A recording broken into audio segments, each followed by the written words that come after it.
ልጅ መውለድ ትፈልጊያለሽ መልሰሽ መላልሰሽ ሞክረሽ አልተሳካም ወይንም ልጅ ይፈጠርና ከዛም በኋላ በ3 ወሩ በ4 ወሩ በራሱ ጊዜ ይወርዳል ሐኪሞቹ ሆርሞኖችሽ አሪፍ ናቸው የእንቁላል መጠንሽ አሪፍ ነው ባለቤትሽም ሁሉ ነገሩ ቆንጆ ነው ተብለሻል ታዲያ ችግሩ ምንድነው እግዚአብሔር አልፈቀደም ነው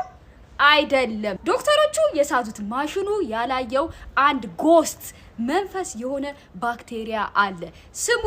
ዩሪያ ፕላዝማ ይባላል ዛሬ እሱን እናጋልጠዋለን ባክቴሪያ ወይንም ዩሪያ ፕላዝማ ለምን እንደማይገኝ ታውቂያለሽ ግድግዳ የለውም አብዛኛው እንደ ኢኮላይ ያሉት ባክቴሪያዎች ጠንካራ ግድግዳ ወይንም ሴል ዎል አላቸው የምትጡት አንቲባዮቲክ የሚሰራው ያንን ግድግዳ በማፍረስ ነው እነዚህ ዩሪያ ፕላዝማ ግን ግድግዳ የላቸውም ልክ እንደ ጄሊ ዝልግልግ ያሉ የሚንሸራተት ነገር ናቸው ልክ መድኃኒቱ ስትጡት እየተንሸራተተ ያልፈዋል እንጂ በደም እነሱን ገብቶ አያጠቃቸውም ማለት ነው ሌላኛውና ዋነኛው ጨዋታቸው ምን እንደሆነ ታውቃላችሁ እነዚህ ባክቴሪያዎች ብቻቸውን አይቀመጡም ባዮፊልም የሚባል ኮንክሪት በሲሚንቶ የተሰራ ጠንካራ የሆነ ምሽግ ይሰራሉ ከዛም እዛ ምሽግ ውስጥ ይገባሉ በሩን ይዘጋሉ ይተኛሉ ማለት ነው ታዲያ ይህ ባክቴሪያ እዛ ምሽግ ውስጥ ምን ይሰራል ካላችሁኝ አንደኛ ኢንፈርቲሊቲ ወይንም መካንነት ይፈጥርብሻል እንዴት መሰለሽ የሚያደርገው የማህፀን ቱቦችሽ መጥቶ ይለጠፋል ስፐርም ሲመጣ ይይዘዋል እንቅስቃሴውን ይገድበዋል ከዛ በኋላ የማህፀን ግድግዶችሽን ኢንዶሜትሪየምን ኢንፍላሜሽን እንዲፈጠር ወይንም ያቃጥለዋል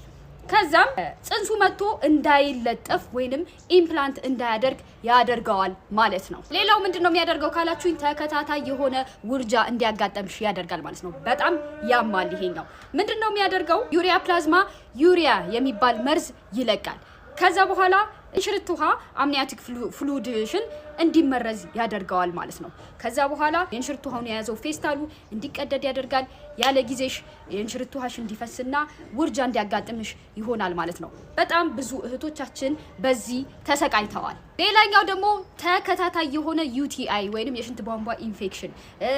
ቢቪ ወይንም ባክቴሪያል ቫጂኖሲስ እያስቸገረሽ ከሆነ በዚህ ዩሪያ ፕላዝማ ሆስት ባክቴሪያ ምክንያት ነው ታዲያ መፍትሄው እስካላችሁኝ መፍትሄው ዝም ብሎ አንቲባዮቲክ መዋጥ አይደለም መጀመሪያ ምሽጋቸውን ማፍረስ መቻል አለብን ሴራፔፕቴስ እና ናቶኪኔስ የሚባሉ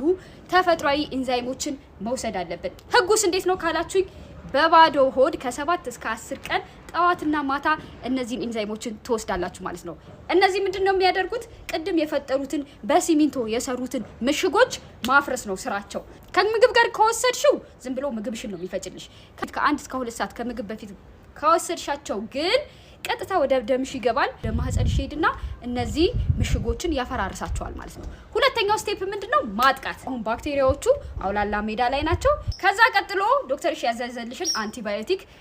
ዶክሲሳይክሊን እና አዚትሮማይሲንን በቀጥታ ገብቶ ይገላቸዋል ሶስተኛው ደግሞ አካባቢውን መቆጣጠር መቻል ዩሪያ ፕላዝማ የሚወደው አልካላይን የሆነ ኢንቫይሮንመንት ነው የማህፀንሽን ኢንቫይሮንመንት አሲዲክ ማድረግ አለብሽ ላክቶባሲለስ ባክቴሪያ በደንብ መራባት መቻል አለባቸው እነዚህ ላክቲክ አሲድ ጄል